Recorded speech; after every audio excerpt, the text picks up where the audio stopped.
I'm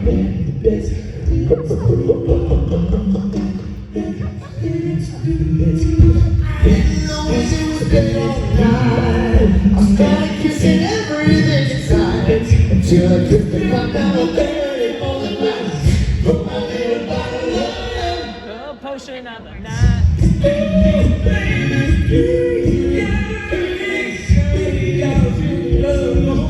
Everybody, welcome to the Diz family reunion here at the Contemporary Resort. How you doing this morning, good? Oh man, this is going to be a good day. It is a family reunion because I see some of my cousins out there right now. I see them all, right?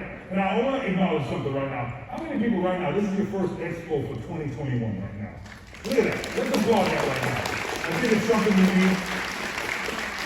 We're going to do this very safely. We're going to be wearing our masks. So right now, I want you to remember to smile with your eyes, okay, when you see those celebrities. So let's try it. Everybody smile at me with your eyes when you see it. Good, good, good. That's too much, sir. You're freaking me out.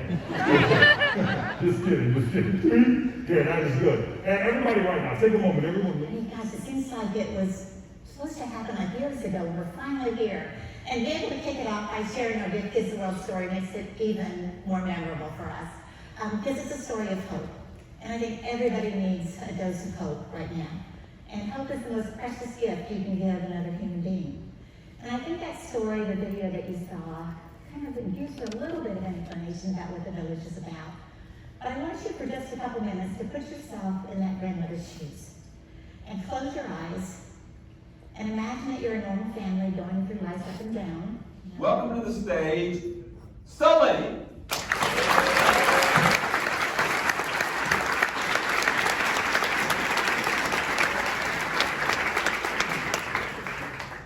Now I've got just a little bit of Walt Disney in me, not much. Walt was famous for struggling with some pronunciations, and I'm going to struggle with this one. Hopefully I get it right.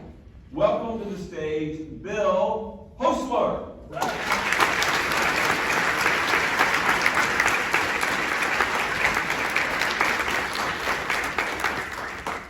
And then last but not least, Tom Nabby.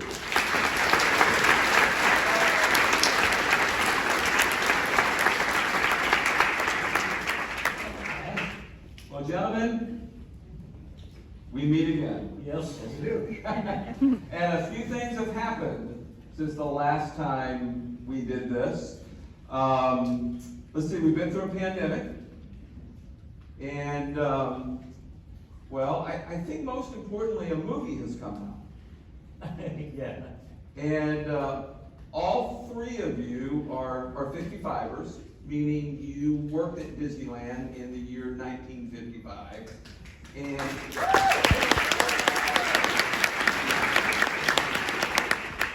of course, all three of you were instrumental in getting Walt Disney World open 50 years ago this fall. When September came and the kids went back to school, it was terrifying to work there at that time, because there would be 6,000 or 7,000 people. And the nice thing about it though was that there was no money to advertise. So Walt called in a lot of his favors, and we had a guy that was a press guy, Eddie Mick, and he went through all of his contacts in Hollywood, and we had a lot of the Hollywood stars that we'd host them. They'd come down, take pictures of them on the ride, and get publicity, which was free. And Walt really kept that thing pumping, plus telling all of the people that worked there, you know, the only way this place was going to build is by word of mouth. And the word came out that if you turn somebody off and if you're rude to somebody, they'll tell 10 other people. Cakes you will have to bake. You'll get real good at it. And this morning we drove through the back, and I told my brother, I said, that's the building. And I remember all that back there was just woods, okay? And I just wanted to bake cake because I love cake. And of course I had to make other things too.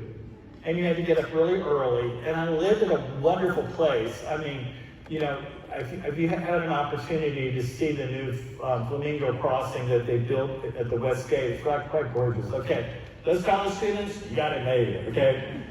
But I lived in a wonderful, charming place called Snow White Village in Seven Dwarf Lane in Kissimmee. It was right off of 192. It took you about, back in those days, probably still took you about a half an hour to get here. Most definitely. Yeah. But getting up at 4 in the morning and going to work, not so much, okay? But all I can tell you was, I lived there, and I lived with the Fort Wilderness lifeguard, so you can imagine, never went to bed, okay? And then on the other side of our unit was all the Epcot landscapers, who all never went to bed either. And then I'll be partying, having fun, and I'd be like one, like, I gotta sleep. But I don't know, I got through it. It was fun because I hate alarm clocks. I know that there was a story about a dessert competition. Most definitely. And it was a dessert competition given by the chef of a wonderful restaurant, some of you may remember, called the Empress Lily. And the Empress Lily, where Paddlefish was the only restaurant that Lily Disney actually, they put a Disney name on it, and also she christened it. And Mr. and Mrs. Disney loves that steamboat era. They loved all the grandeur of it. And if you ever had an opportunity to eat there, the only reason I had an opportunity to eat there is because, guess what? They have the contest, okay? And they have all these other little fancy chefs from all these schools. I beat them. Anyway.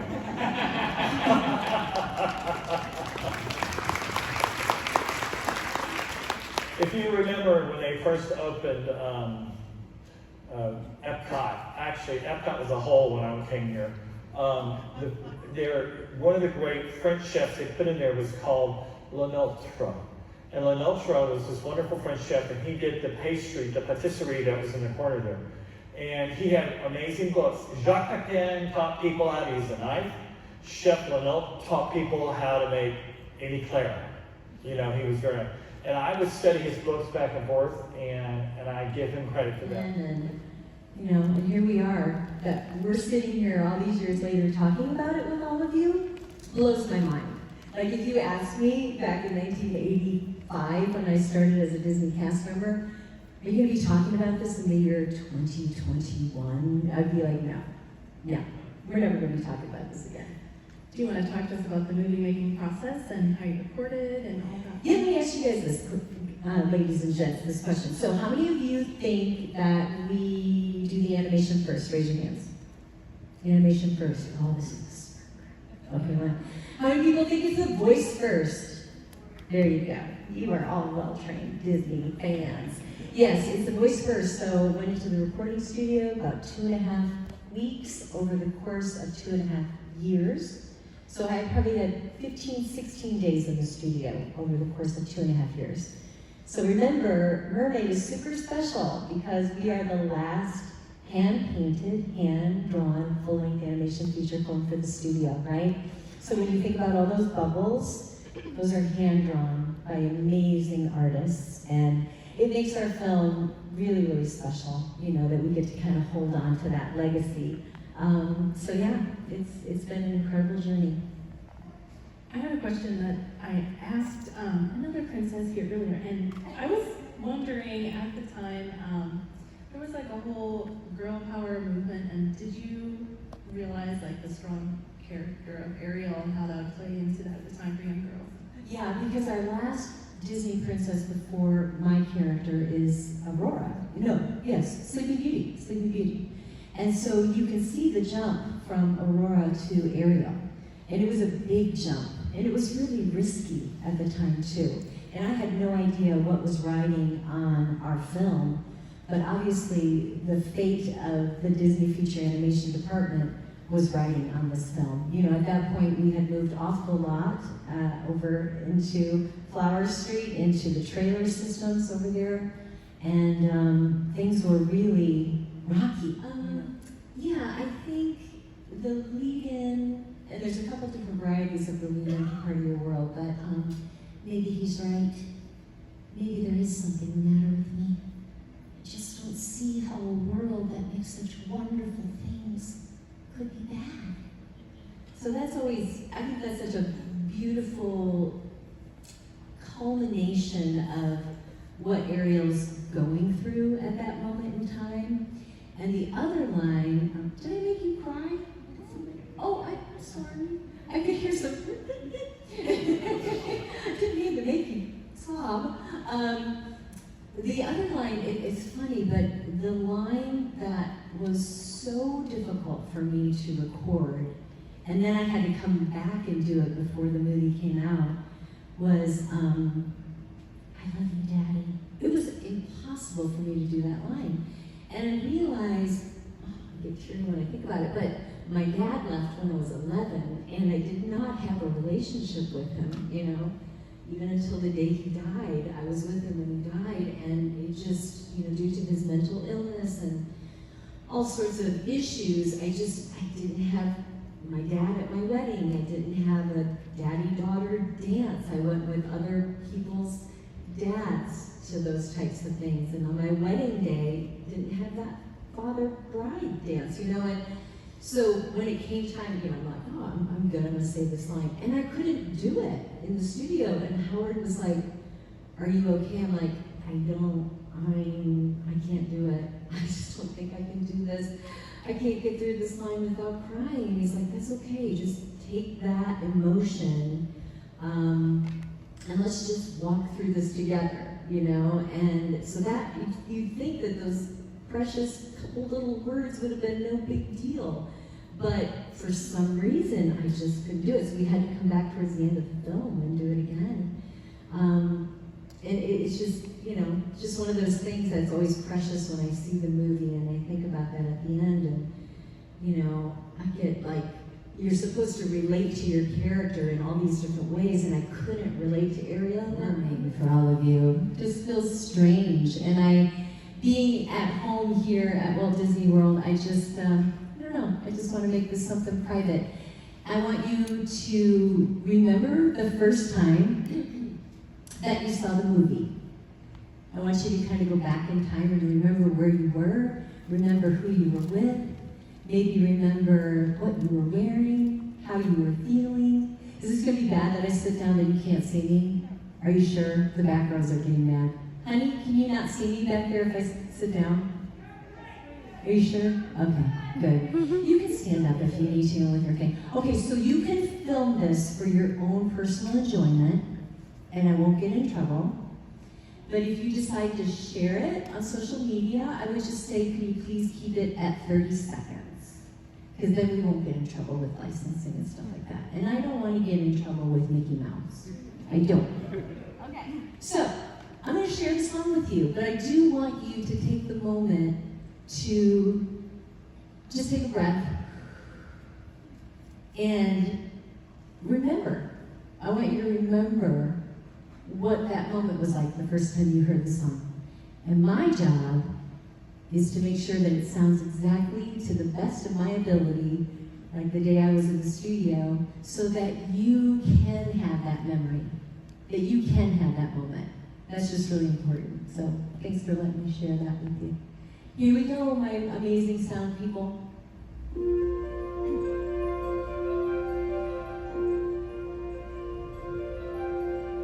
Look at this stuff, isn't it neat? Wouldn't you think my collection's complete? Wouldn't you think of the girl who has everything? Look at this trove, treasures untold. How many wonders can one carry hold? Look in her eye, who you think? Sure, she's got everything. Ladies and gentlemen, boys and girls, please welcome to the stage the Palm Beach Society Orchestra.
soon as I say his name, everybody has to jump up and down. Start making as much noise as you possibly can. Take a deep breath. Are you ready?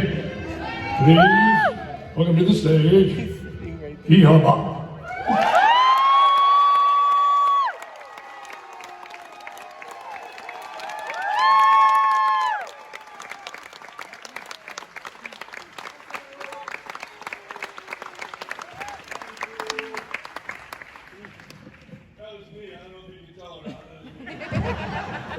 Hi, everybody.